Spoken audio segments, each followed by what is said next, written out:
we are reading Adopted by Eagles.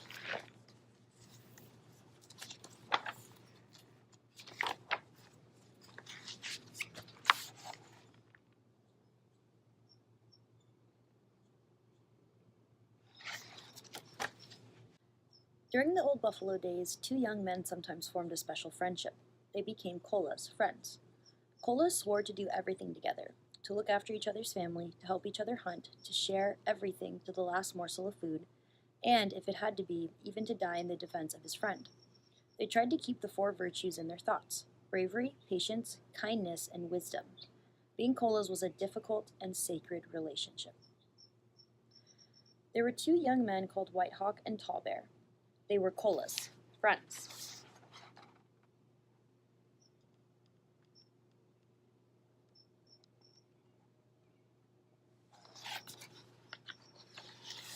Everyone loved and admired White Hawk and Tall Bear. People noticed that they both liked to be with the beautiful Red Leaf, and would often see the three together, dressed in their finest clothes, riding around the teepee circle. The women shook their heads, saying, "Red Leaf cannot marry both of them. How will she ever choose?" But the men answered, "Red Leaf will know. Tall Bear and White Hawk are still young, and there is no hurry. They are Colas." And all this was true.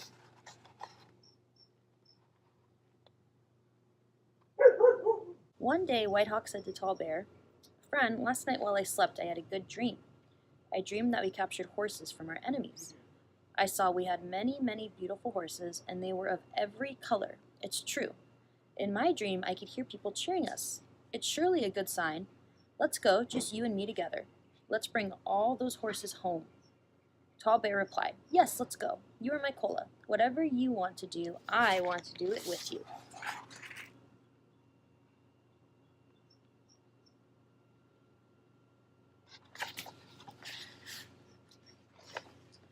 They left on foot so that they would be able to hide when in the country of their enemies. Each carried his blanket, bow, and arrows, spare moccasins, and a little dried meat. Tied around his waist, each had several light buffalo hair ropes to lead home the horses they hoped to capture. At first they traveled during the day, but when they reached enemy country, they walked only at night so that they would not be seen. At dawn, they looked for a place to hide and to sleep during the daylight.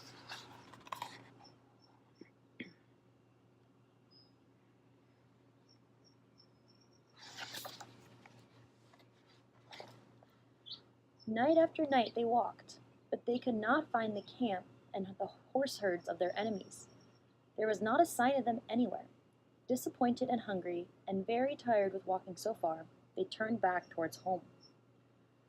For one last look out over the surrounding country, they climbed a lonely high butte, hoping to discover smoke rising from the enemy campfires. Standing on the topmost rocks above the pine trees, the whole earth was spread out below them, and yet there was not a sign of a camp or horse herds anywhere.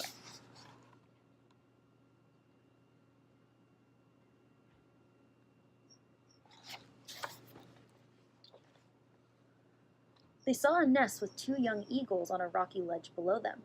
"Cola," said White Hawk, "instead of going home without anything, let's take these young eagles back. They'll give us feathers from time to time." "Yes," Tall Bear agreed. "Everyone wants to wear sacred eagle feathers." "Then let's tie our ropes together," White Hawk suggested. "I'll hold the rope. You go down, tie up the eagles, and I'll haul them up one at a time." They agreed on this plan. Tall Bear let himself down slowly so that he did not frighten the young eagles.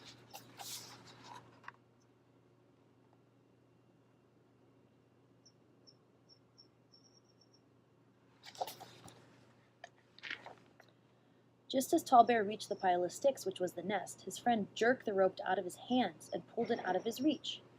"Cola," he called up. "What happened? How will I ever get back up again?" There was no answer. "Cola," he called again. "Help me." White Hawk looked down from the top. "Help yourself," he replied. "Don't leave me, friend," called out Tall Bear. "Help me, Cola." He listened, but only the echoes answered him. "Help me, Cola." His friend had left him on that narrow ledge to starve and to fall to an awful death on the rocks far below.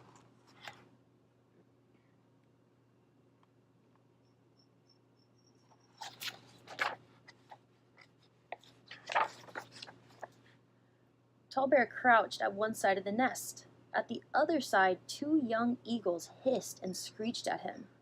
Any moment their parents would return and attack him. The sun went behind the cliff, a wind gathered the clouds, and it grew cold. He cried, thinking of his mother and father and Redleaf, whom he would never see again. Suddenly, it came to him. That's why he left me here. He wants to be friends with Redleaf. Great Spirit, have pity on me, he asked again and again. Soon he felt stronger. The Great Spirit would help him.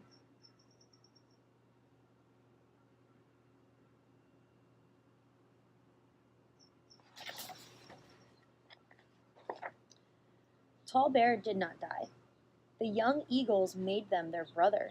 They shared the nest with him, and the parents adopted him for their son. They brought him meat, and so he lived.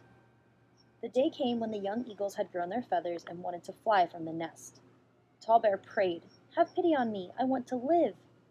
He quickly seized both eagles by the legs, one in each hand, closed his eyes, and leaped away from the ledge, far out over the abyss.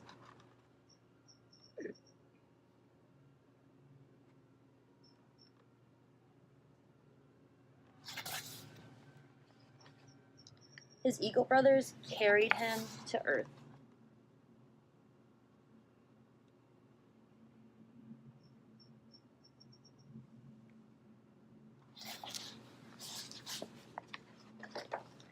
Tall Bear thanked the eagles. "My brothers, you have saved my life.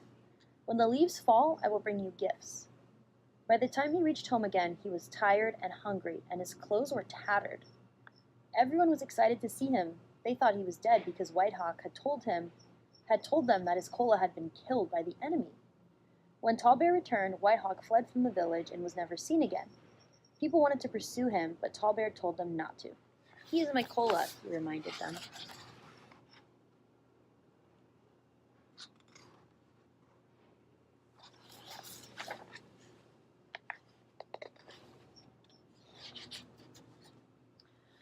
During the falling leaves, Tall Bear and Redleaf were married.